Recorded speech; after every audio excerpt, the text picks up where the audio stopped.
아, 네. 다시 네, 인사를 드리겠습니다.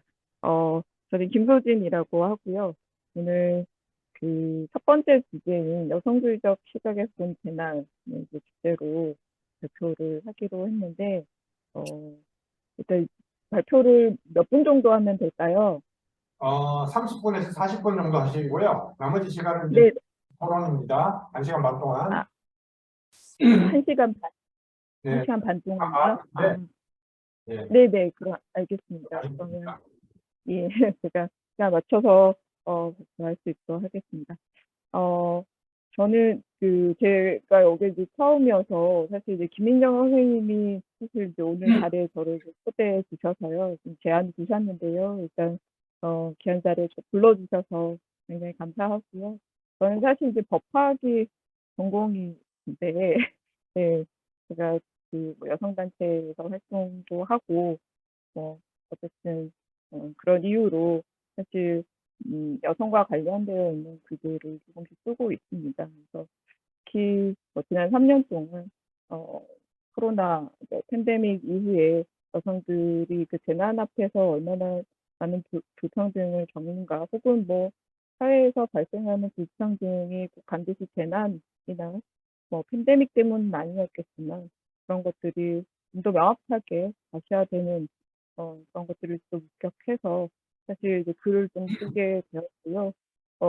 제가 이제 발표문을 미리 좀 보내드리긴 했는데, 이 발표문은 제가 이제 민주주의 법학연구회라고 법학 학술운동단체에서 열심히 이제 공부하고 있는데, 거기서 거기 우리가 학술지가 있어요. 기관지가 있는데, 민주법학이라고. 그래서 거기에 작년에 이제 쓰었던 글과, 최근에 작년 12월에 제가 지금 수송연구처럼, 공부를 하게 됐던, 발표했던 글을 좀 정리하고, 수정해서, 다시 재구성해서 어, 발표를 이제 하고자 합니다. 네. 그래서 이제 발표를 이제 시작하려고 하는데요. 일단 뭐 저한테 그러니까 저한테 제안하신 주제는 사실 여성주의적 관점에서 본 재난인데, 제가 많이 관심이 있었던 것은 한국의 어떤 재난안전관리 체계에 대한 어떤 뭐 비판적인 시각과 그런 좀 문제의식에 기초해서 사실 어, 젠더 관점이 좀 더 필요하다. 그런 이론적 근거로서 어떤 일본에서 최근에 논의되고 있는 이제 대여성학을 중심으로 소개를 하려고 합니다. 음, 그래서 오늘 이제 좀 뭐 제가 막 같이 선생님들과 말씀 좀 나누고 싶은 이야기는 먼저 이제 재난은 사실 어떤 특정한 성이나 특정한 계급에게만 오는 것은 아니잖아요. 어, 최근에 이제 튀르키예에서 큰 지진이 있었고 계속 여진이 있고, 어제는 일본에서도 이제 지진이 있었고요. 지진은 어쨌든 뭐 우리나라는 이제 재난 안에 자연재해를 이제 포함해서 이제 재난이라고 지정을 하고 있는데, 저희 모두가 피할 수 없는 재난, 모두에게 공평하게 닥치는 재난에 왜 특별히 더 취약하거나 특별히 더 많은 피해를 입는 사람들이 있는가, 그걸 좀 개념적으로 정의를 좀 해보려고 했고요. 그리고 그러한 그 개념적 정리, 그러니까 예를 들면 재난을 좀 이해하는 복합적 요소들을 검토하고, 한국에서의 어떤 재난안전 관리 체계가 지금 어떤 식으로 되어 있는가를 법률과 재난안전 체계가 있습니다. 그래서 그런 이제 제도들을 같이 이제 검토를 해보고요. 그리고 현재 이제 한국의 어떤 재난안전관리 체제에 대한 그 비판의 대한 이론적 근거로서 일본에서 논의되고 있는 제여성학을 좀 소개를 하고요. 이 제여성학에서 다루고 있는 어, 여성주의적 관점에 의한 재난 대응 중심으로 좀 이제 말씀을 드리려고 합니다. 그래서 이제 뭐 발표를 시작하기 전에 앞서서 좀 드리고 싶은 말씀은, 어, 이게 지난해에, 갑자기 서울에 비가 엄청 폭우가 쏟아져서 가슴 아픈 이제 돌아가시는 일도 생기고 뭐 여러 가지 피해가 굉장히 컸었죠. 근데 그때 그 이후에 네. 계속할까요? 네네, 계속하십시오. 네네네. 네. 그래서 대남 구청동 추모운동에서 이제 추모제와 집회를 하면서 했던 그 사진을 제가 이제 가지고 온 것인데요. 사실은 오늘 제가 하고 싶은 이야기도 여기에 다 담겨 있다고 생각합니다. 구청동 자체가 재난이다. 이게 뭐 꼭 젠더의 문제뿐만 아니라 그런 이제 계급적 문제이기도 물론 하겠고요. 소리가 들려요. 이 계속할까요? 네네네. 예, 뭐 계속하십시오. 말씀을 중간에 뭐 하시는 것 같아가지고 제가 그러면 계속 이어서 하겠습니다. 그래서 뭐 사실 최근에 이제 뭐 여러 가지 사건들이 많이 있었고 오늘은 그 2003년 대구 지하철 화재가 발생한 지 딱 20년이 되는 날이기도 하거든요. 한국 사회가 그동안 여러 뭐 그런 건 이제 뭐 사회적 재난이라고 이야기합니다만 재난과 재해 뭐 그러니까 재해를 통틀어서 이제 재난을 많이 이제 겪어왔고요. 최근에 가장 이제 큰 이슈는 이제 코로나였는데 지금 이제 뭐 같이 그 코로나가 이제 끝난 것 같은 마스크도 다 실내 마스크도 거의 이제 해제하고 어쨌든 좀 새로운 국면으로 이제 접어들고 있습니다. 하지만 이제 팬데믹으로 해서 가셔야 되는 어떤 뭐 한국 사회의 차별과 불평등은 사실 여전히 해결되지 못했고 과제로 남아 있는데요.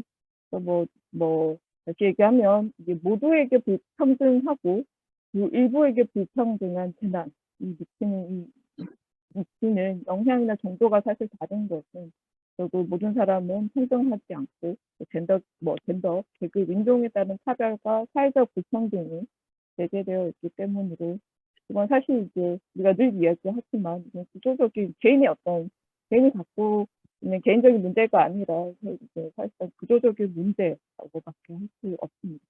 근데 사실 중요한 것은 우리가 팬데믹으로 해서 많이 사회적 불평등이 더 심각해지고 가셔야 되긴 했지만 이런 불평등은 사실 팬데믹 이전에도 늘 계속 있었습니다. 계속 있었고 어느 날 갑자기 코로나19가 막 그 전염병을 충벌해서 어느 날 짠 생긴 것은 아니란 말입니다.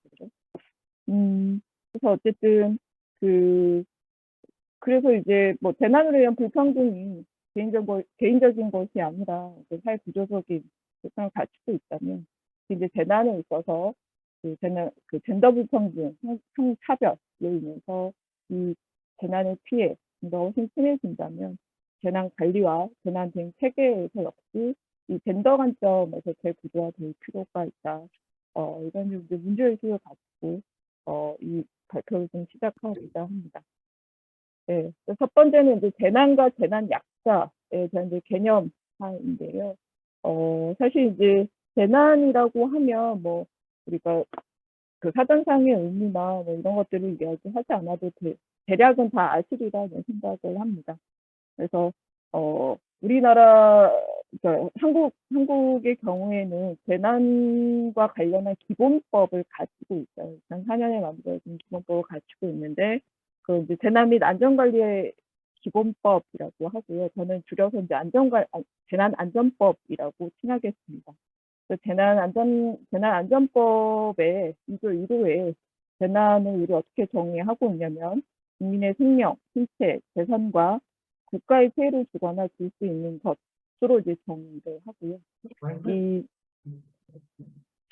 재난의 유형을 그래서 이제 두 가지로 나누어서 하고 있습니다. 그래서 자연재난, 우리가 지난 여름에 있었던 갑자기 쏟아진 폭우나 태풍, 그다음 뭐 한파 뭐 이런 것들도 이제 다 자연 그 지진 이런 것도 이제 자연 재난 보통 이제 재해라고 부르죠.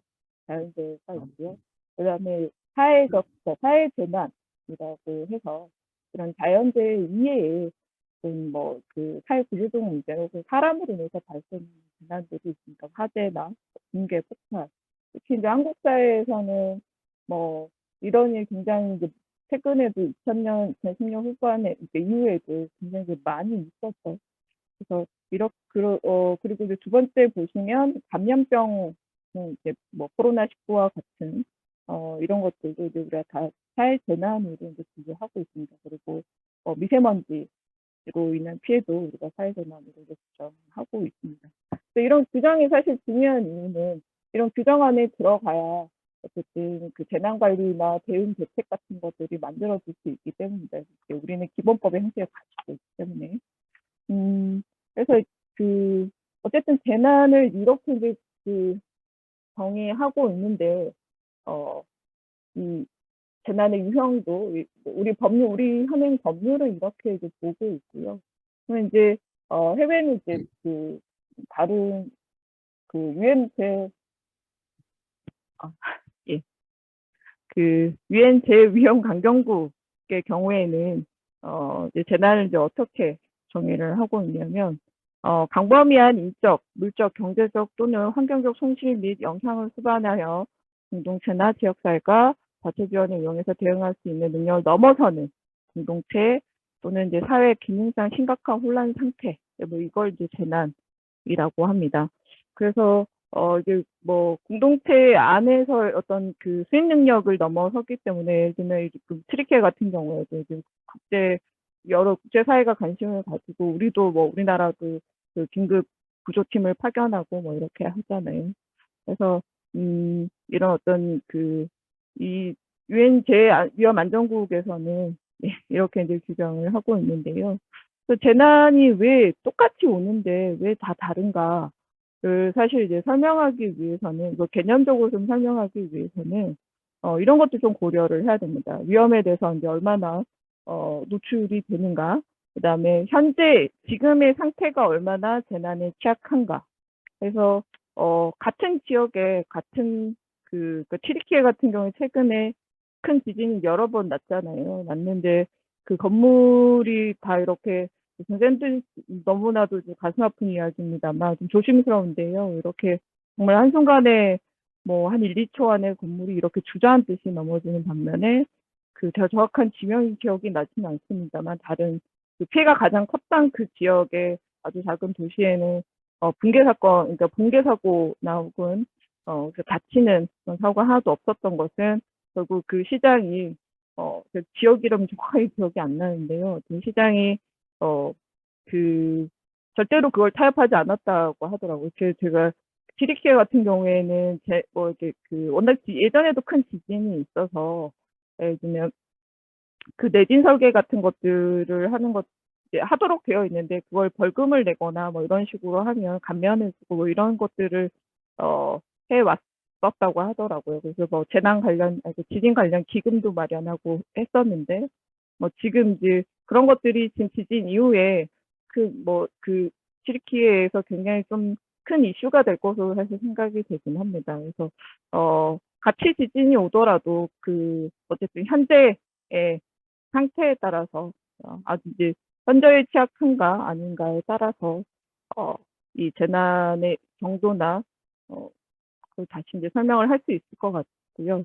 그다음 이제 잠재적으로 어떤 부정적인 결과를 줄이거나 대처에 관한 능력, 그러니까 같이 취약한 상태를 가정하더라도 이 어려운 상황을 좀 극복할 수 있는 어떤 경제적인 능력, 그러니까 사회적인 역량, 뭐 이런 것들이 좀 더 높으면 사실 이제 더 빨리 재난 이후에 더 빨리 이제 극복을 할 수 있다. 뭐 이런 것입니다. 그래서 이런 재난을 좀 설명하기 위한 요소들을 우리가 이제 이 재난의 복합성을 가지고 있기 때문에 이런 이제 재난의 복합성에 대해서 우리가 이해를 해야 재난 대응에 있어서도 여러 다양한 관점들을 우리가 반영할 수 있다, 포함할 수 있다. 이렇게 말씀드릴 수 있겠고요. 그래서 유엔 제경강국에서는 재난의 어떤 개념적 요소를 그게 뭐 재난의 분류를 자연재난과 뭐 자연재해 이런 식으로 이제 구분을 하고 여기에 인간이 얼마나 취약한가에 따라서 다를 수 있다. 그래서 이 인간의 취약성을 이 표의 두 번째 줄을 보시면 인간의 취약점에는 사회적 경제 시스템, 각 개인의 건강 상태, 물리적 인프라나 뭐 환경자산의 취약성 이런 것들을 모두 포함해서 판단을 하고 있습니다. 그다음 이제 이건 사실 재난이 발생하는 그 즉시의 어떤 대응 능력이라고도 할 수 있겠고요. 그 이후에, 재난 이후에도 이제 사람이 살아야 되잖아요. 그래서 그 이후에 어떤, 이걸 해결할 수 있는, 극복할 수 있는 대응 능력을 같이 이제 포함하는 개념으로 볼 수 있습니다. 그래서 그 사람과 조직이 재난 그 사건 중에 손실을 어떤 최소화하기 위한 또는 어떤 자원을 대응적으로 사용하는 방식을 우리가 이야기합니다. 그래서 어쨌든 이 재난의 피해를 최소화할 수 있는 그리고 이제 최소화할 수 있는 방향으로 이제 개발 방향을 수정할 수 있는 이런 그 가능성을 같이 이제 총칭해서 구분을 하고 있습니다. 그래서 이런 이제 재난이 갖고 있는 이 재난의 복합성을 이해해야 이 재난약자의 개념을 이해할 수 있습니다. 그래서 우리나라의 경우에는 그러니까 한국에서는 이 재난약자를 사실 재난안전기본법이 2016년에 개정되면서 안전 취약계층이라는 영어로 법률 용어로 이제 상정을 했어요. 그러니까 지금은 이제 법률 용어로서 우리는 뭐 다른 나라에는 뭐 재난약자,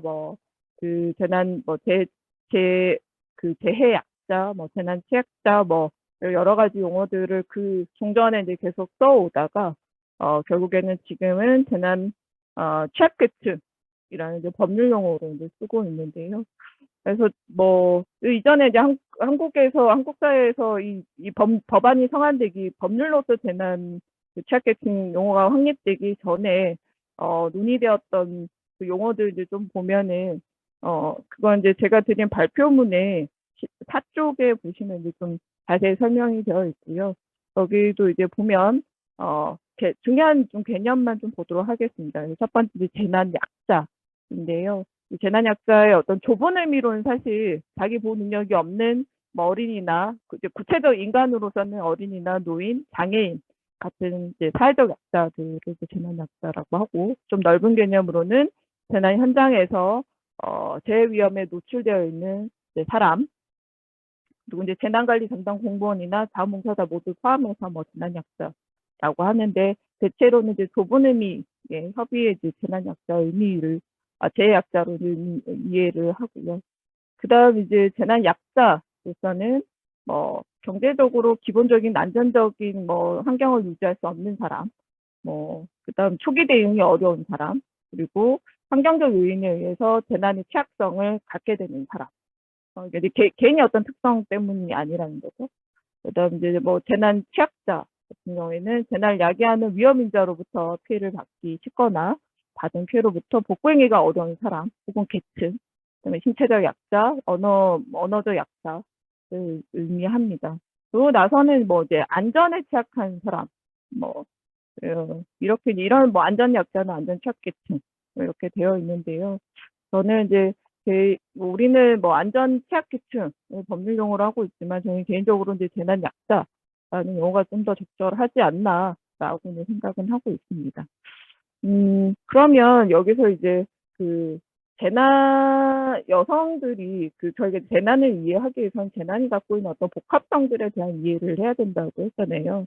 그래서 재난에 대해서 대응한 능력이라든가 이런 것들을 이제 재난의 현재 상태에서 얼마나 취약한가, 현재 상태의 취약성 이런 것들을 고려해야 되는데, 사실 2017년에 재난안전법이 개정될 때 거기에 여성을 우리는 안전 취약계층으로 들어간대요. 여성을 안전 취약계층으로 포함해야 된다. 그러니까 여성 가운데 임신부를 포함해야 된다는 사실 의견이 있었는데 들어가지는 않고 그냥 법률의 이제 규정을 보면 여기 없구나. 예, 뒤로 좀 넘어갈게요. 네, 여기는 안 나와 있네요. 저희 발표문을 이제 좀 보시면 발표문에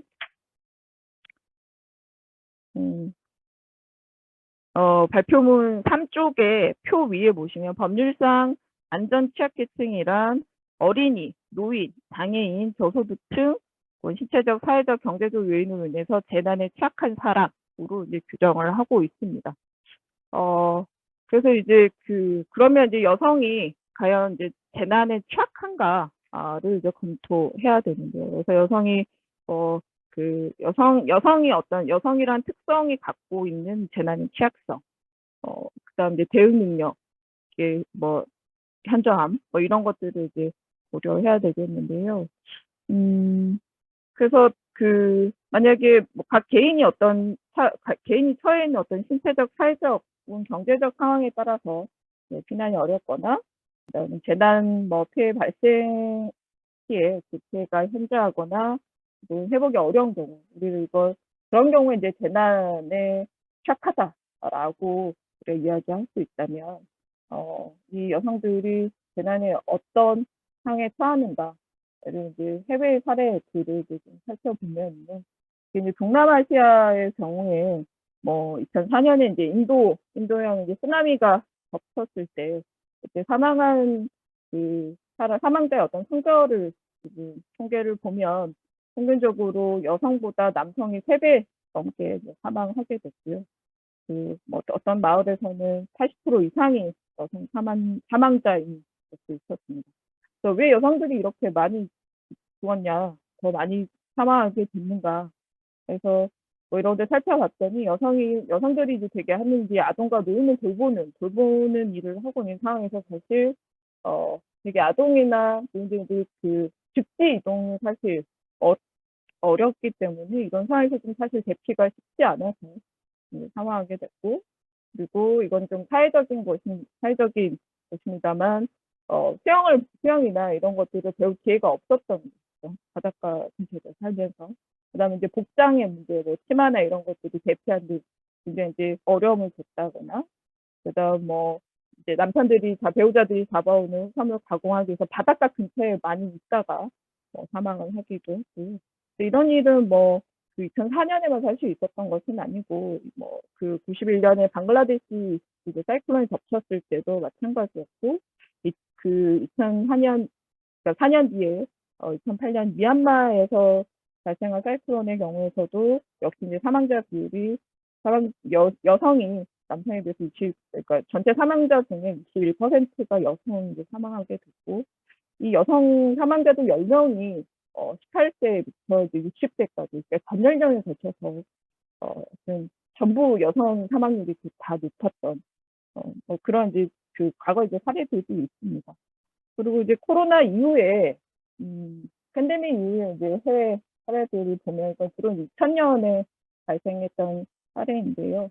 그래서 이제 코로나 기간 동안 한국도 마찬가지지만 다 이제 집이 가장 안전하고 외출을 하지 못하도록 하고 사람을 만나지 못하도록 하고 이런 식으로 재난에 대응을 했기 때문에 가정 안에서 이루어지는, 예를 들면 학교도 문을 닫고 직장도 재택근무를 하고 여전히 출근하는 사람들도 물론 있었습니다만, 그래서 이제 전체적으로 유럽도 마찬가지고 캐나다 또 미국도 마찬가지고 코로나 이후에 이제 가정폭력 비율이 늘어나게 된 것이죠.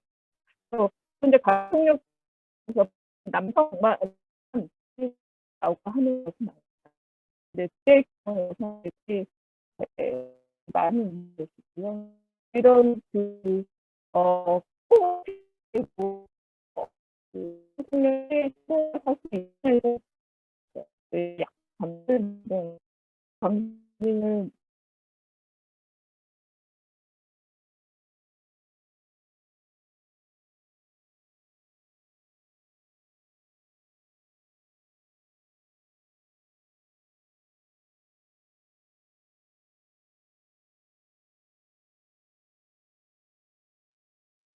제가 갑자기 나가져서요. 죄송합니다.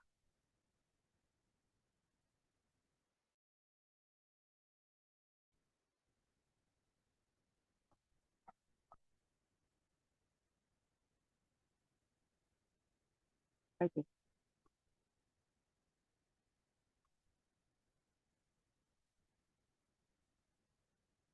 아, 네, 계속 이어서 할까요? 제가 갑자기 나간 거죠. 아무도 말씀을 안 해주셔서. 네, 그렇게 하십시오. 예. 네네, 여기서부터 하면 되겠죠. 그래서 어쨌든,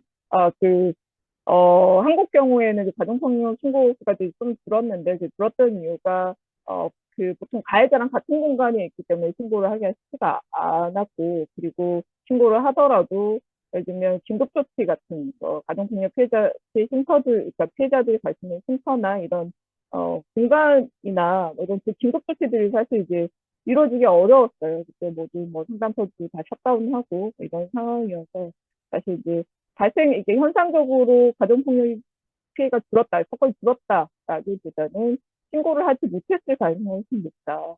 그래서 어쨌든 이게 이런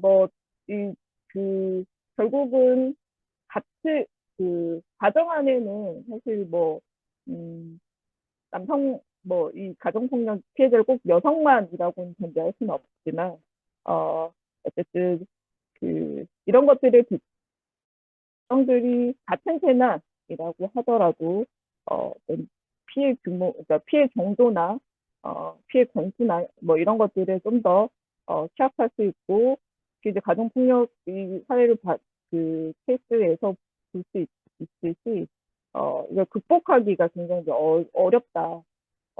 그래서 뭐 쉼터나 이런 것들이 문 닫게 되면 같이 이제 따로 거주할 수 있는 공간들을 마련해야 되는데 되게 이제 많은 여성들이 경제적으로 이제 그런 측면이 좀 어렵기 때문에 그걸 이제 수인하면서 결국 뭐 지낼 수밖에 없는 이제 그런 측면에서도 여성들이 어, 재난을 좀 취약할 수 있다라고 말씀드릴 수 있겠고요.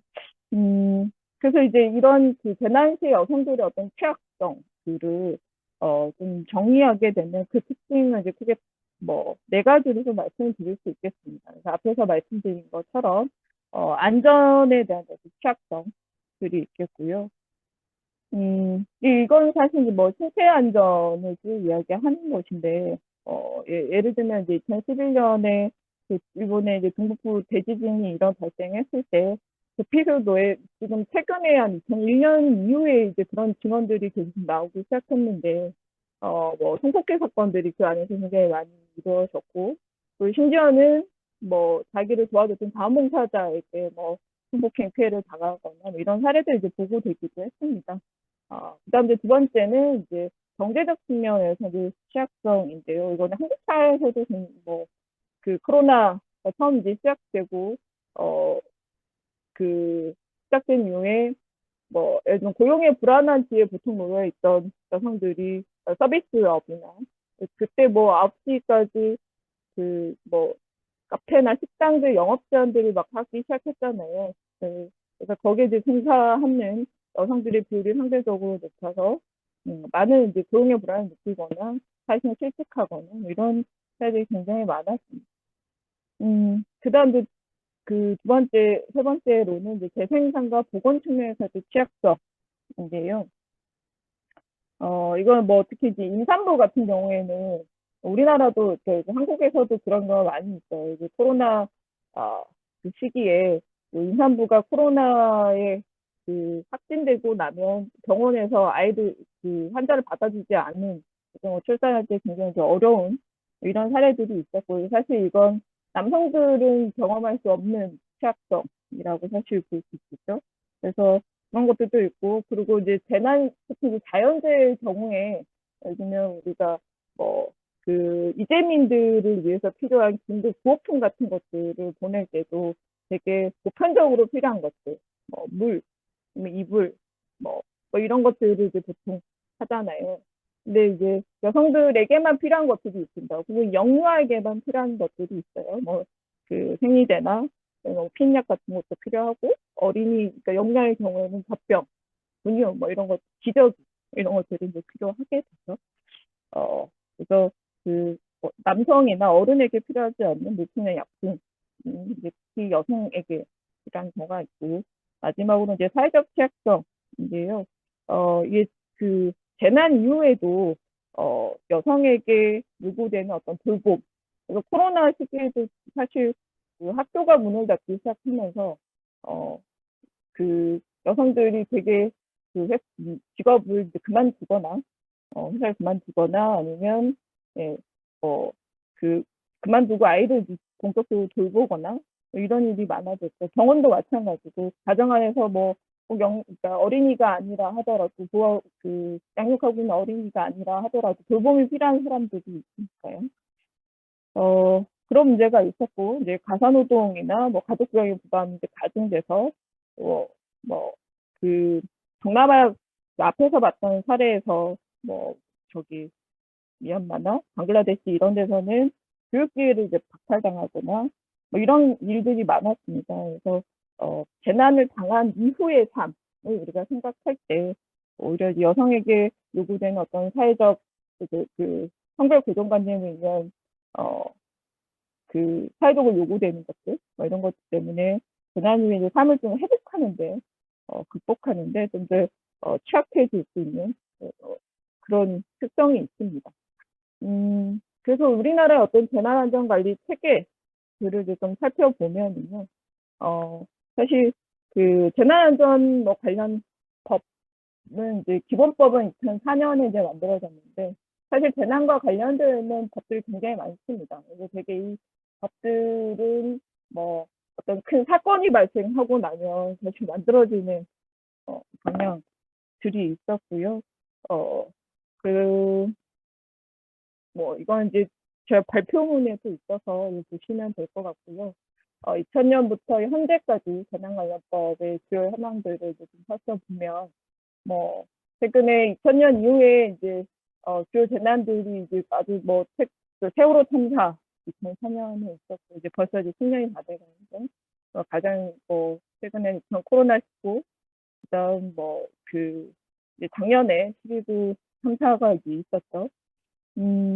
그래서 이제 이 법률에 보면 어쨌든 우리가 재난을 안전관리 측면에서 우리 제도화하려고 해왔는데 우리나라 한국이 그래서 이제 안전관리 안전 체크리스트라는 용어를 이제 두고 그래서 안전 체크리스트는 법률에 어린이, 노인, 장애인, 그다음에 재난에 취약한 사람 이런 식으로 규정을 하고 있습니다. 그래서 앞에서 이제 제가 여성도 재난에 취약하다. 물론 이제 그래서 모든 여성이 재난에 취약하냐라고 얘기하면 사실 그렇지 않은 경우도 있고 저는 개별적 특성들을 가지고 있으니까. 근데 이제 법률에는 없습니다만 법률에 들어가야 된다는 의견 물론 있기도 했지만 법률에는 없지만 지자체의 자치법규에는 규정을 갖고 있는 경우가 좀 있었어요. 그래서 강동구나 서울의 강동구나 노원구에 이제 재난안전관리 기본 조례에 보면 여성 가운데 모든 여성을 재난 약자나 혹은 안전 취약계층으로 보고 있는 것은 아니고요. 그중에 임산부만은 이제 재난 약자로 보고 있습니다. 이제 예를 들면 재난이 발생했을 때 탈출이나 조치 위험, 그러니까 어려움이 좀 있다 이런 측면에서 이제 들어가게 된 것으로 보고요. 그래서 어떤 법률상으로는 사실 여성은 재난 약자에 해당하지는 않습니다. 현재 한국 사회에서는. 그래서 그리고 이제 우리나라 이제 재난안전기본법에 따라서 재난안전관리 체계를 보면 이건 기사에서 보셔도 잘 아시겠습니다만 재난이 이제 발생하게 되면 중앙재난안전대책본부를 국가 단위에서 정부 단위에서 하게 되고요. 그다음 이제 지역에서 발생은 강원도에 산불 발생하고 이럴 때는 지역에서 또 시도 차원에서 재난안전대책본부를 우리가 세우도록 하고 있습니다. 이런 재난관리 체계를 우리가 가지고 있는데 다들 아시겠습니다만 지금 윤석열 정부 정권 아래에서는 국무위원이 17명인데 그중에 3명이 여성이고 여성 국무위원이고요. 그중에 한 명이 여성가족부 장관인데 어쨌든 대통령이 여성가족부를 폐지하겠다는 강력한 의지를 가지고 있어서 사실상 재난과 관련해서 여성가족부가 재난 관련해서도 이제 감당하고 있는 업무들이 있거든요. 그래서 사실 어떤 의사결정에 이런 데 여성들이 참여하는 것은 굉장히 좀 어렵고 특히 시도 단위의 중앙재난대책본부에도 보면 되게 본부장이 시도지사가 되도록 합니다. 그래서 전국 17개 시도지사의 현황을 제가 봤더니 이 사진을 보고 제가 굉장히 조금 여러 의미에서 좀 충격이었는데 어쨌든 뭐 17명 모두가 다 남성이고요. 그래서 어쨌든 우리 지금 법 체계나 법률이 여성은 안 돼. 여성은 들어올 수 없어요. 혹은 노동자들은 들어올 수 없어요. 이렇게 되어 있지는 않습니다. 그런 법은 만들 수가 없고요, 사실. 그래서 형식적 평등은 어느 정도 획득되어 있고 그런 이제 절차를 모두 갖추고 있는 반면에 실질적으로는 그렇지 않은 거죠. 그래서 재난에 대해서 재난 누구한테 다 똑같이 온단 말이에요. 근데 어떤 법률에는 그런 것들이 전혀 반영이 되어 있지 않는 거죠. 우리 이제 책에 이제 법률에 어떤 젠더 관점들이 전혀 없고 또 가장 중요한 문제는 이 의사결정 과정에서 사실 그 여성들이 여성뿐만 아니고요. 다른 노동자도 마찬가지고 장애인이 사실 이제 참여하기가 굉장히 어렵습니다. 이런 의사결정 과정에서 참여하기 어려우면 결국에는 이런 재난 대응 체제나 체제를 만들 때도 이 여성이나 혹은 어린이, 노인, 장애인이 갖고 있는 어려움들이 정책에 사실 반영되기가 어렵습니다. 그래서 사실 2021년에 재난지원금 지급할 때도 세대주 중심으로 재난지원금을 다 줬잖아요. 근데 실제로 사실상 이혼 상태인 사람들도 많고 가정폭력 때문에 같이 살서 거주하지 않는 사람들이 많은데 세대주 중심으로 지급을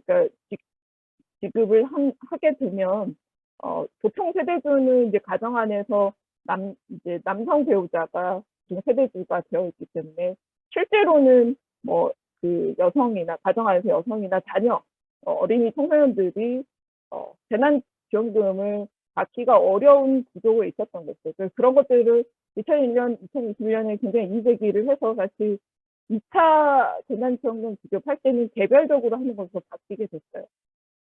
그래서 어쨌든 이런 의사결정 과정에 여성은 배제해. 지금 40분 정도 지나고 있습니다. 마무리를 해주시면 되겠습니다. 예, 알겠습니다. 죄송합니다. 예. 배제되는 그런 이제 결과로 앉게 되고요. 그래서 이제 이런 것들 극복하기 위한 이론적 근거로서 제가 최근에 일본에서 논의되고 있는 재여성화를 좀 말씀을 드리고 싶습니다. 사실 이제 이 책에 있는 내용들을 이제 제가 공부를 한 건데 왜 일본은 재해고 우리는 재난이냐? 우리는 재난 안에 자연재해를 다 포함하고 있고 일본은 워낙 이제 재해가 많이 발생하고 있어서 그간의 경험들이 그러니까 이 재난 재해는 사실 이게 다시 재난을 복구하는데 굉장히 오랜 시간이 걸리잖아요. 그래서 올해 여러 번의 일본에 있었던 큰 여러 지진 이후에 재해로 인해서 발생했던 그 경험들을 가지고 여성재해학이라고 하는 새로 이제 개념들을 이 책에서 소개를 하고 있습니다. 그래서 일본에서 발생한 재해에서 구체적으로 여성들이 어떤 어려움을 겪었고 이런 것들을 이 책에서 좀 구체적으로 설명을 하고 있고요. 그래서 제 발표문을 이제 따로 보시면 될 것 같고요. 그래서 이제 재해 상황이 왜 필요한가? 이 재해라고 하는 어떤 비상 상황에서 이 젠더 정책이나 여성에 대한 지원뿐만 아니라 가시적인 혹은 이제 보이지 않는 어떤 사회적, 문화적 성차별을 우리가 인식하고 이런 구조적 차별 아래에서 성평등한 사회를 만들어내기 위한 노력들이 필요하다. 그래서 사실 무엇보다 좀 중요한 건 이 사회 구조, 그러니까 차별적인 사회 구조 안에서 여성들이 사실 목소리를 좀 내기가 어렵고 그리고 그렇기 때문에 더 크게 이야기할 수 있도록 해야 되고 그다음에 인간으로서의 어떤 존엄과 권리를 보장하기 위해서는 결국 남성 중심 저는 이제 비장애인 남성 거기에 좀 더 붙이자면 그 나라의 국적을 갖고 있는 국민인 비장애인이면서 성인인 남성의 기준의 어떤 관점에서 구축되는 재난관리나 대응 대책을 이제 다시 젠더 관점에서 재구조해야 될 필요가 있다. 그런 측면에서 이론적 근거로서 재여성학이 이론적 근거가 되어줄 수 있겠다라고 생각을 하는 것이고요. 그 재난 대응에서 어떤 제 여성학적 관점, 제 여성의 과제를 좀 보면 이 재난 대응에서의 어떤 제 여성학적 관점이라고 하면 크게 5가지로 구분해 볼 수 있습니다. 첫 번째는 제 복구나 그 회복에 있어서 민주적이고 모든 시민이 참여할 수 있는 어떤 정책을 구현하는 것이 되겠고요. 그다음 두 번째로는 제 복구를 통해서 복구하는 과정에서 어떤 그 성평등 사회의 성과와 축적들을 도모하는 것이 필요하다라는 겁니다. 세 번째로는 여성을 재난 예방, 그러니까 재난 약자로 우리가 카테고리화 하지 말고, 그래서 재난 약자로 두게 되면 결국 세계적인 측면에서 정책이나 대응을 만들 수밖에 없습니다. 그래서 재난 예방과 재건의 주체적 존재로서 인정하는 것이 필요하다. 그다음 네 번째로는 재이전, 그러니까 재해라는 것을 어느 날 우리에게 갑자기 다가오지만 사실 이게 구조적 문제라고 하면 재 이후에 발생하는 문제는 결국 재 이전에도 또 우리가 있어왔던 것이거든요. 그래서 이런 사회적 경제적 측면에서 재 이전에도 그 성평등을 위한 노력들이 필요하다라는 거고요. 그다음 이제 이 재해가 지금의 이제 재해는 뭐 지진도 마찬가지고 이걸 어떤 그 지역 그 나라의 어떤 특성이라기보다는 기후 위기나 어떤 세계적인 상황들을 사실 고려하면서 이 재해를 극복하고 혹은 그 대책을 세울 때는 지역적인 상황들을 이제 고려해서 할 필요가 있다. 이런 것들이 이제 제 여성학에서 보는 이제 재난 대응의 관점이라고 말씀을 드릴 수 있겠고요. 그리고 이제 남아있는 이 제 여성학의 과제를 마지막으로 좀 말씀을 드리면 그 첫 번째로는 인재민의 어떤 존엄한 생활, 영유아 권리에 대해서 보장하는 그 문제가 남아있다 여전히. 그래서 재해 이후에도 혹은 재난 이후에도 인간들은 살아야 되기 때문에 사람은 살아야 되기 때문에 근데 재난이란 어떤 긴급 상황 때문에 사실은 뭐 그런 것들이 다 무시될 수밖에 없는 거죠. 그런 것도 고려하기 어렵고 하지만 이 이재민들이 우리가 흔히 이야기하는 헌법 10조에 있는 그 권리들, 인간으로서 살 수 있는 그 당연히 영위해야 되는 권리들, 한국 추구권 이런 것들을 보장하는 방향으로 나아가야 된다는 것이고요. 그다음 두 번째로는 이 재난에 있어서 여성의 관점, 이제 다양성의 배려라고 하는데요. 되게 이제 지금의 이제 재난 관리 대응 체계가 물론 한국 사회에서 남성 중심으로 되어 있기 때문에 일본의 경우에는 그 동북부 지진이 발생했을 때 그 이후에 그 트랜스젠더가 있었는데 트랜스젠더가 뭐 이렇게 화장실이나 샤워실을 이용하는 게 굉장히 어려웠다고 하더라고요. 그래서 거기서 이제 봉사활동하던 여성 그 조직에서 뭐 그런 문제들 같이 해결해 나가는.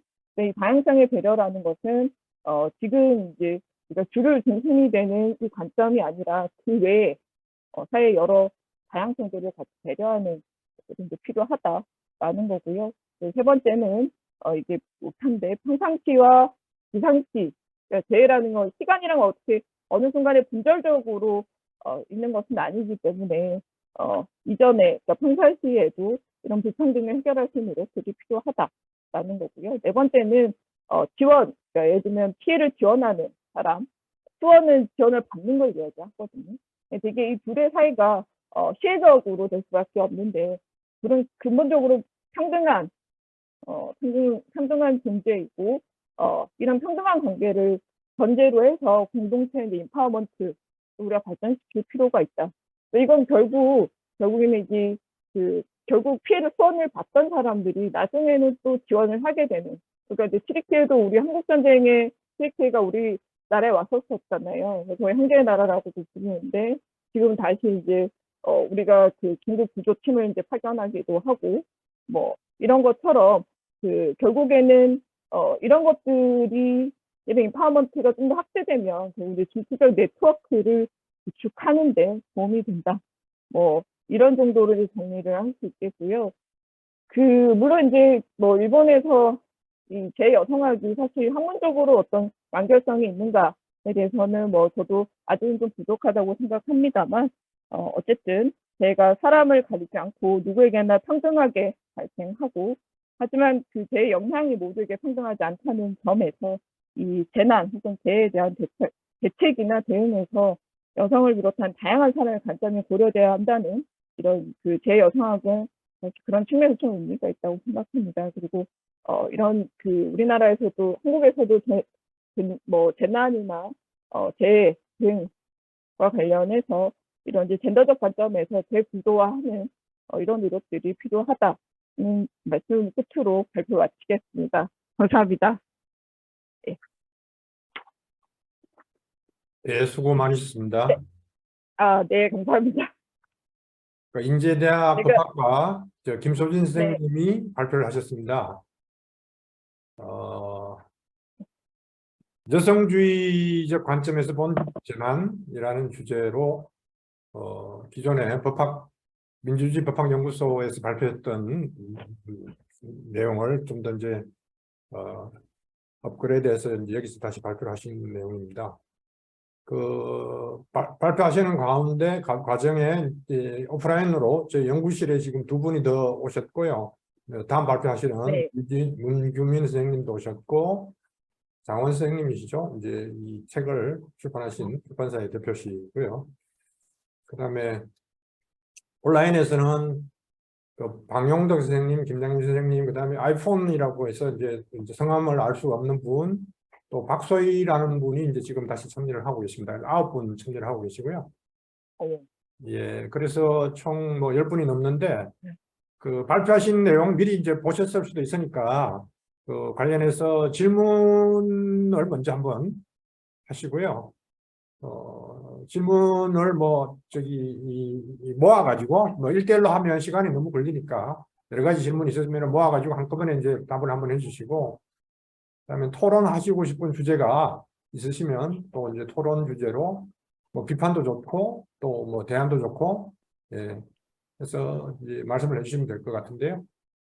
그리고 이제 거기에 대해서도 이제 한번 모아서 답변을 하시면 될 것 같고, 시간이 좀 부족하니까 항상 발지탁에서는 나중에 이제 답변하시면서 못하신 얘기들 더 하실 수 있을 것 같습니다. 뭐 여기 물론 안에 사무실 오프라인에서 질문하시고 싶으신 분이 있으신가요? 정경 선배님?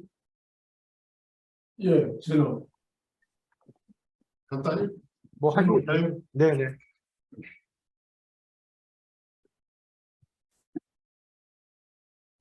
여기 뭐 기본적으로 이런 데에 대해서 상식이 지식이 부족하니까 오늘 얘기 쭉 발표하시는 거 잘 들었습니다. 첫째로 잘 들었고, 이것을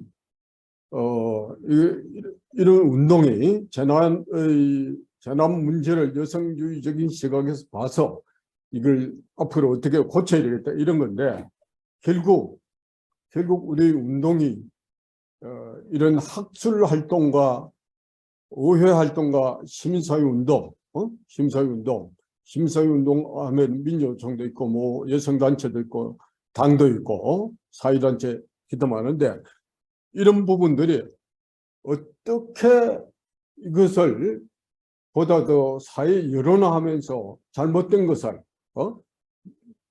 여성이 대단히 불평등하게 또 소홀하게 취급되고 있는 이런 부분을 어떻게 하면 정치 사회적으로 개선 나갈 건가, 여기에 대해서 나중에 걔네가 우리 발치자 걔네가 있으면 좀 말씀을 해주셨으면 좋겠습니다. 네. 네, 또 뭐 다른 선생님들 오프라인에서 뭐 질문하시고 싶으신 내용이 있으시면 말씀을 해주시고요. 바로 계시면 온라인에서 혹시 질문하시고 싶은 분 계신가요? 네, 소문 들었어요. 네, 방임자 선생님 말씀하십시오. 네. 예. 잘 들었습니다. 예전에 파일을 제가 살펴봤는데요. 제가 지금 문제의식 갖고 있는 재난 문제와 관련해서 내용을 말씀하셔가지고 상당히 좀 제가 관심 있게 봤습니다. 근데 일단 제가 이제 저는 사회학 전공이다 보니까 제가 미리 말씀을 드리는데, 예를 들어서 지금 저도 이제 관련해서 명재진 선생님이라고 법학 그 쪽에서 이 재난 문제에 쓰시는 분이 계세요. 한영만 선생님 몇 분이 이제 그 전에 이제 그분들 이제 그 글을 읽은 게 있어가지고 그래서 이제 아무래도 법학 쪽에서 접근하는 방식하고 사회학의 관점의 방식이 다를 수 있다. 그래서 제가 이제 좀 다른 관점, 저는 사회학에 대한 거 제가 그 법학 관점에서 말씀드리기엔 상당히 부족하다. 근데 다만 제가 보는 관점에서 말씀드리고 싶은 것은 어쨌든 지금 이 제목 자체가 여성주의적 시각에서 본 재난이거든요. 그러면은 네. 이 포인트를 어디에 두고 있나 지금.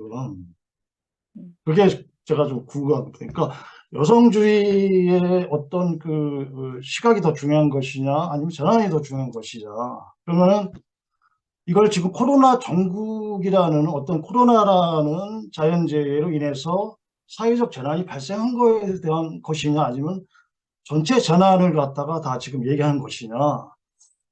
그럴 때 예를 들어서 그 사회적, 여성주의적 어떤 그의 관점을 어떤 시각을 얘기하고 싶으면은 이제 제가 이렇게 보다 보니까 그 예를 들어서 아까 그 일본 여성 그 재해에 관해서 말씀 마지막에 하셨잖아요. 근데 이제 네. 그래서 중세 시대의 그 저는 대표적으로 그 여성주의 시각의 어떤 재난에 관한 관련한 부분은 마녀사냥이라고 있지 않습니까? 중세 유럽 시대. 예, 그 당시에 발생했던 그 재난 흑사병과 관련해 가지고 상당한 그 어떤 그 역사적으로 분석할 수 있는 내용이 아닐까. 그래서 이것을 제가 볼 때는 명확하게 그러니까 재난법이 예를 들어서 재난법이 우리 법학 쪽에서 봤으니까 재난법이 예를 들어서 여성을 갖다가 여성에게 상당히 뭐랄까 여성에게 이게 뭐라고 얘기해야 되나? 그러니까 다르게 말씀드릴게요. 예를 들어서 현재 한국의 감염 예방법이 사실 교회를 예를 들어서 교회의 어떤 그 종교의 자유를 침해한다. 이런 구조로 지금 그러니까 제가 말씀드리고 싶은 것은 이 법이 현재 현존하고 있는 법이 쉽게 얘기하면은 어떤 여성에게 상당히 좀 뭐라고 그러니까 불리하게 작용하고 있는 것을 지금 이 논문이 구도가 되는 거냐, 아니면 재난이란 자체가 여성에게 불리하게 작용하는 것이냐에 대해서 한 번만 더 이 논문에 대해서 좀 말씀을 좀 해주시면은 좋지 않겠냐. 여기까지 말씀드리겠습니다. 네, 온라인에서 최봉칠 선생님이나 김장민 선생님, 뭐, 더 혹시 질문하시고 싶은 분 계신가요?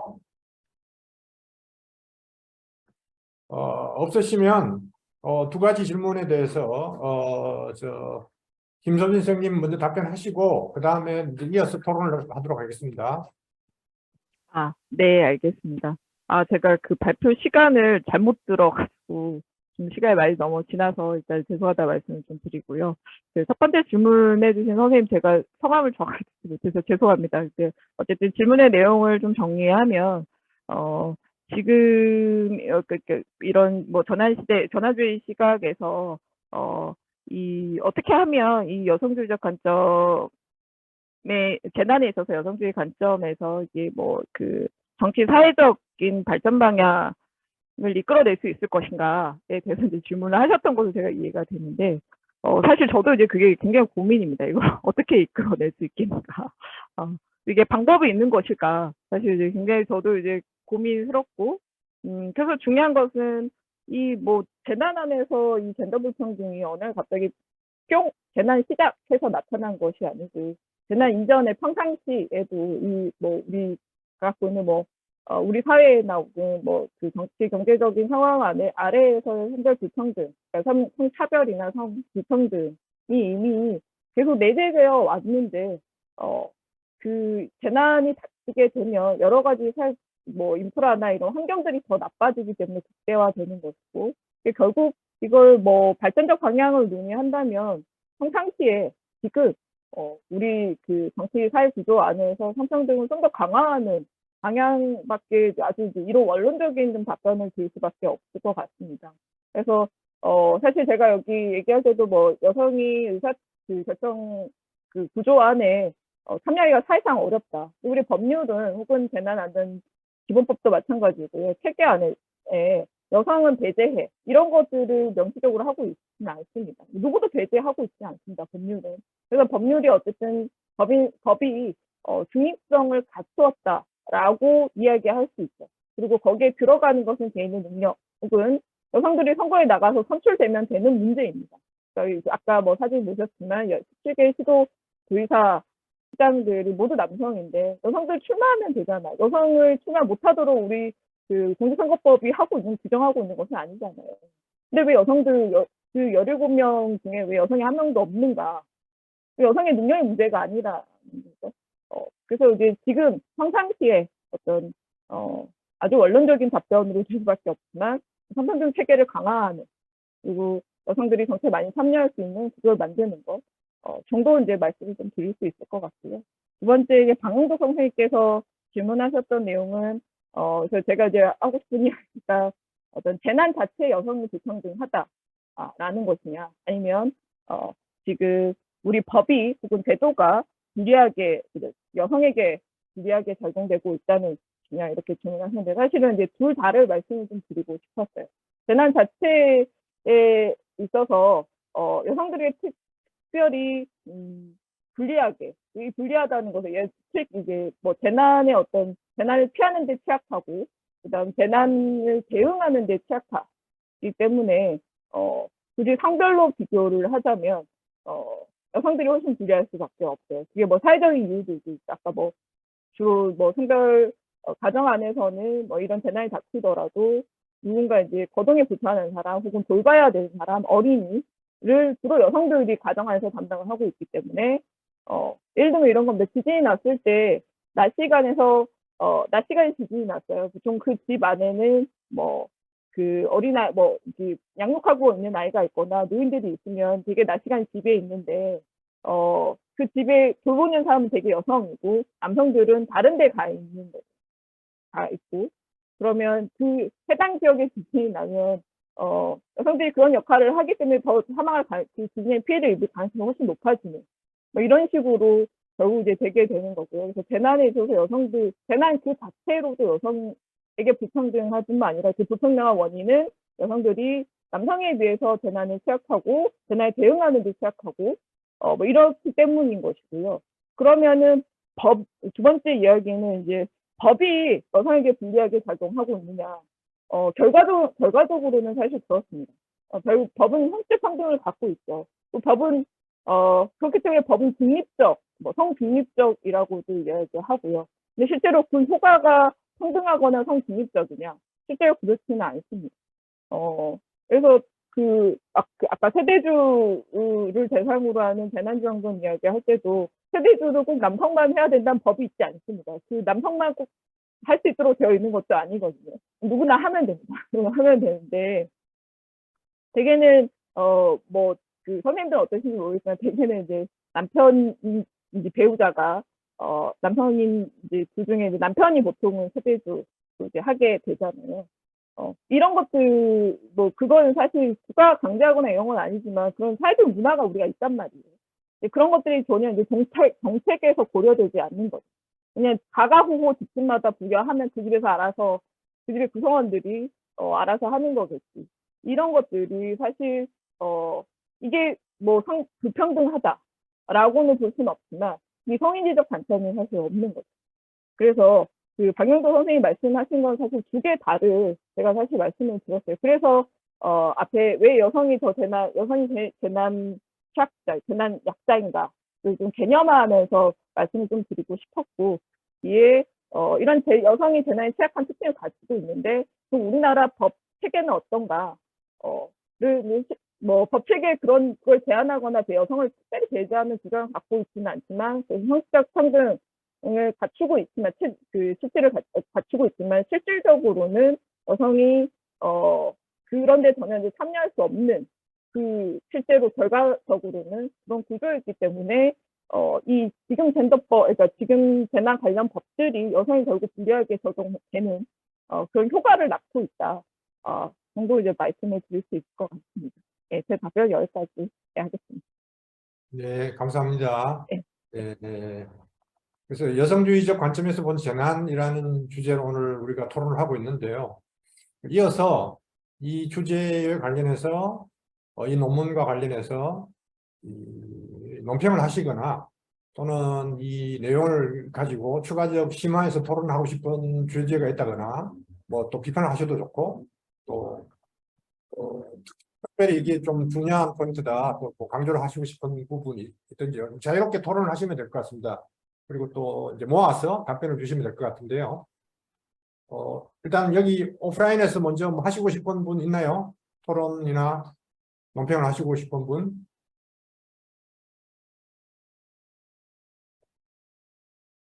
없으시면 온라인에서도 이제 한번 해주시면 좋을 것 같습니다. 네, 박은덕 선생님. 네. 아까 드린 말씀의 연장선인데요. 예를 들어서 지금, 제가 볼 때는 여성주의적 시각이 여기가 주가 돼야 되는데, 시각에서 본, 예를 들어서, 그러니까, 제목도 좀 참 중요하다고 생각합니다. 제목에 따라서 본문 구성이 달라질 수가 있으니까 순서가요. 그러면은 이제 여성주의 시각이 상당히 중요한데, 맨 뒤에 나오잖아요. 앞에 지금 계속 재난만 나오다가, 물론 앞에 잠깐 여성주의에 대해서 잠깐, 약간 말씀하시는데, 그러면 이제 이게 좀 재난의 어떤 재난이나 어떤 법으로 인해서 여성에게 이게 불리하게 작용되는 것이냐, 이제 이 연구의 구성을 그렇게 해 나가는 것이냐, 아니면은 여성주의적 입장에서 우리가 봤을 때 우리가 여성이 이런데, 여성의 상태가 현재 이런데 재난과 법이 우리에게 이렇게 불리하게 작용하는 것이냐, 이게 어떻게 보면 뭐 이 앞뒤 구성이 뭐 이럴 수 있고 저럴 수도 있는데, 예를 들어서 마지막에 여성주의 시각이라는 것이 일본의 어떤 제 상황을 이제 사례로 말씀하셨는데, 아무래도 저는 이제 사회학적 그런 관점에서 보다 보니까 그러면 좀 더 그 부분에 대해서 여성주의 시각을 좀 더 우리 교수님께서 좀 더 어필을 좀 더 해주시면 좀 좋지 않을까. 예, 그런 생각이 좀 제가 많이 들어가지고요. 그래서 제가 처음에 이제 질문도 재난이냐 법이 나오는데 둘 다 이제 가지고 가시는 거잖아, 지금요. 둘 다 가지고 가시는 건데, 그랬을 때 여성주의 시각, 젠더의 관점을 좀 더 풍부하게 더 해주시면 좀 더 좋은, 훌륭한 논문이 아닐까, 저는 이렇게. 감사합니다. 아니, 그래서 제가 좀 인용 좀 했으면 좋겠는데, 아직 저 인용 안 되니까. 그 부분에 대해서 한번, 어떻게 생각하시는지. 네. 예, 감사합니다. 예, 또 다른 사실 선생님들 선생님들 모아가지고 하시죠. 예, 1대1로 하시기보다는. 예. 혹시 뭐 다른 선생님들 추가로 코멘트 하시고 싶은 분 계신가요? 뭐 제가 좀 이렇게 다른 분이 안 계시니까 이 논문을 읽고 나서 들었던 생각인데요.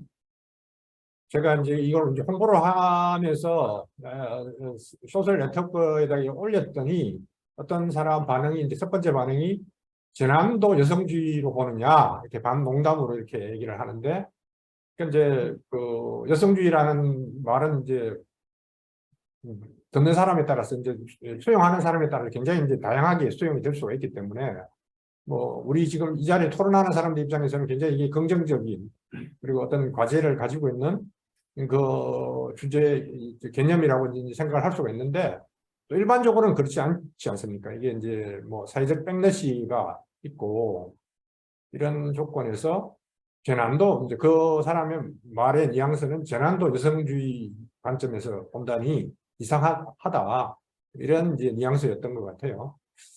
그래서 저는 이제 따로 뭐 제가 답변을 할 수 있던 상황이 아니라 그러니까 논문을 이제 던지고 읽어보고 얘기를 하자 이런데 이제 당연히 안 읽어보고 답을 안 하고 있는 건데 그래서 이 박영돈 선생님 질문이나 뭐 정관 선배님이 정치, 사회, 경제, 운동의 차원에서 어떻게 이 문제를 발전시킬 거냐 이런 이제 질문과 토론이 있었는데 저도 이 조금 그런 맥락에서 이 이제 논문을 통해서 우리가 배울 수 있었던 것은 실제로 자연재해나 이런 재해에서 또는 코로나 같은 이게 자연재해만은 아닌 사회적 재해일 수도 있는데 를 통해서 뭐 막연하게 여성이 실제로 더 많은 피해를 보고 있다라는 팩터에 대해서 논문이 확인을 시켜줬던 것 같습니다. 여러 사례들을 이제 잘 설명을 하면서 그런데 이제 또 한편 생각하면 그러한 사례를 우리가 좀 이렇게 명확하게 앞뒤를 이제 모아가지고 다 이해를 할 수 있을 만큼 풍부하게 사례 위주로 이렇게 많이 얘기를 하든지 아니면 뭐 통계를 통해서 종합적으로 보여주든지 이러지는 않고 논문 속에서 이렇게 녹아 있습니다. 얘기 속에서. 그래서 어떻게 보면은 상식적으로 이걸 우리가 알고 있는 왜냐하면은 배가 침몰하든지 또는 교통사고가 나든지 이런 경우에 어떤 사회적 윤리라 그러나요? 도덕이라 그래요? 여성이나 또 어린이나 이런 사람부터 먼저 구조를 하는 게 하나의 이제 그 암묵적인 행동 방침으로 되어 있지 않습니까? 그게 여성은 약자다 이런 그게 여성주의 시각이든 아니든 그런 게 이제 아주 상식이 돼 있지 않습니까? 그래서 논문에서 그런 상식적 차원에서도 실제로 여성이 취약했다 재난이 발생하면은 이런 것들을 확인하는 데는 충분했던 것 같습니다. 근데 다만 얘기들이 굉장히 이제 그 중간중간에 흩어져 있기 때문에 한마디로 좀 사례나 통계를 통해서 일목요연하게 보여주면은 더 임팩트가 있었을 것 같다.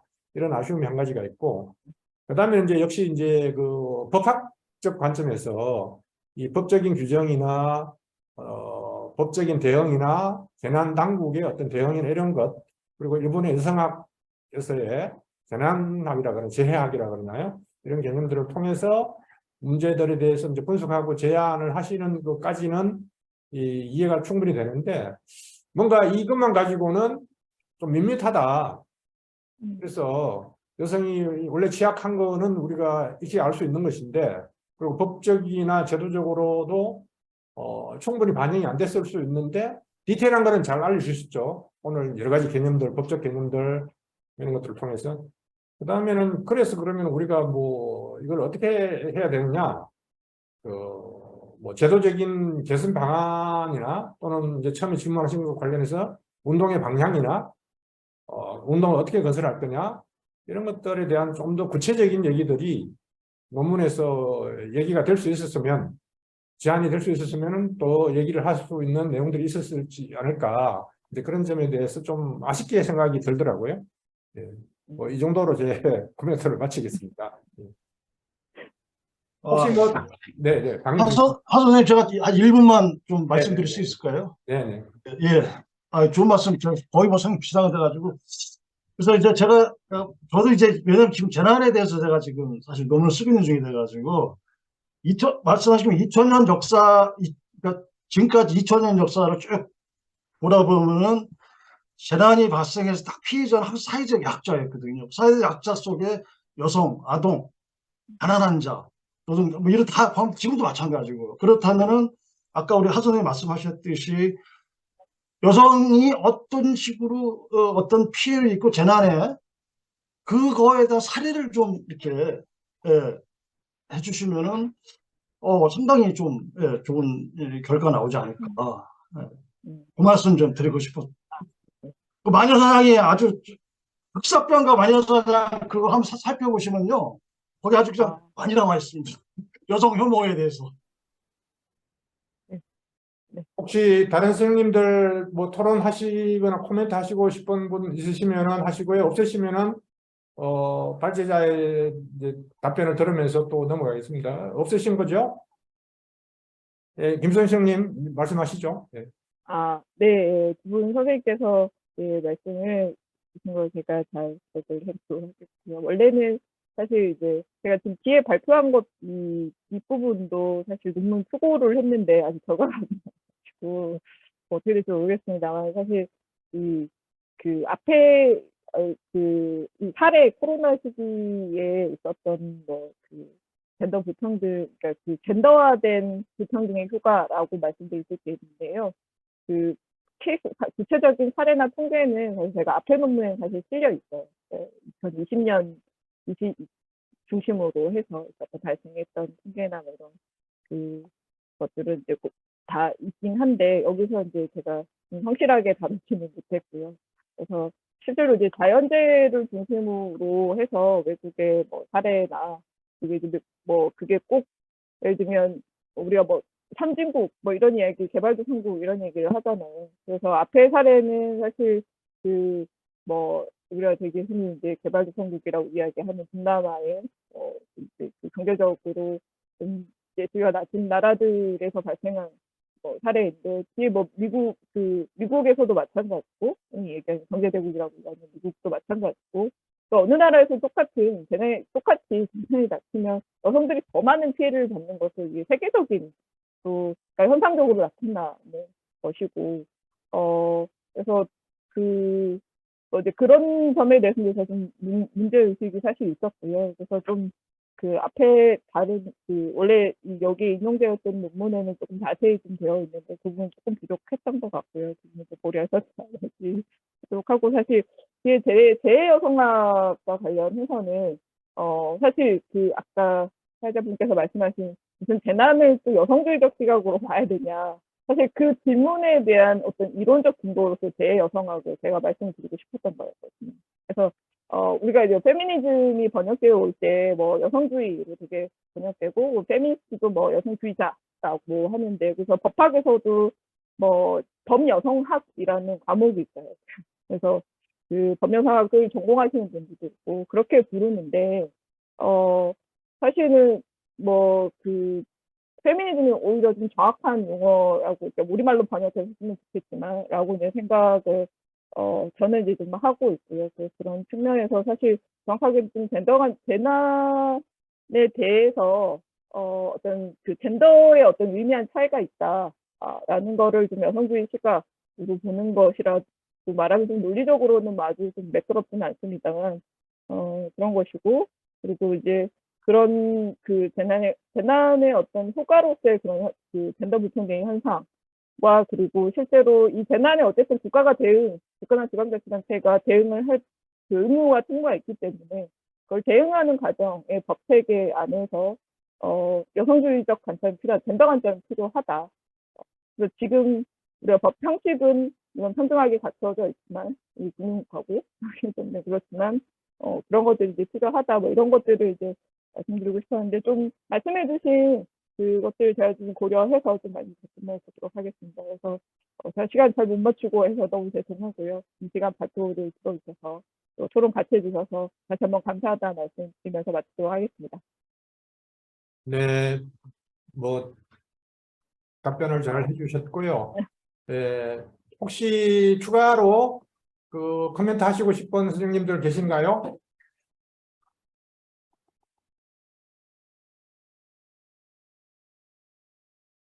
따로 없으신 것 같은데요.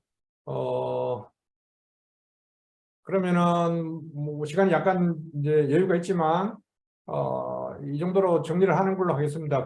김소진 선생님 마지막으로 뭐 하시고 싶은 이제 내용이든 뭐 토론이든 뭐 총괄해서 한번 뭐 가볍게 말씀을 하셔도 될 것 같습니다. 말씀하시면서 마치면 되겠습니다. 네.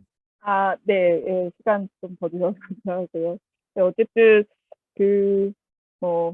이게 많이 다뤄본 주제는 아니라고 말씀을 들었는데, 끝까지 좀 여러 가지 좋은 말씀도 많이 해주셔서 오늘 또 초대해 주셔서 굉장히 좀 영광이고요. 그리고 이제 주제 맨 처음 질문하셨던 이게 정치의 사회적 발전 방향과 관련해서 뭔가 광고를 하나 드리자면 3월 4일 날 서울광장에서 38 세계 여성대 기념 한국 여성대가 있습니다. 그래서 가능하시면 많은 참석을 부탁드리면서 마치겠습니다. 감사합니다.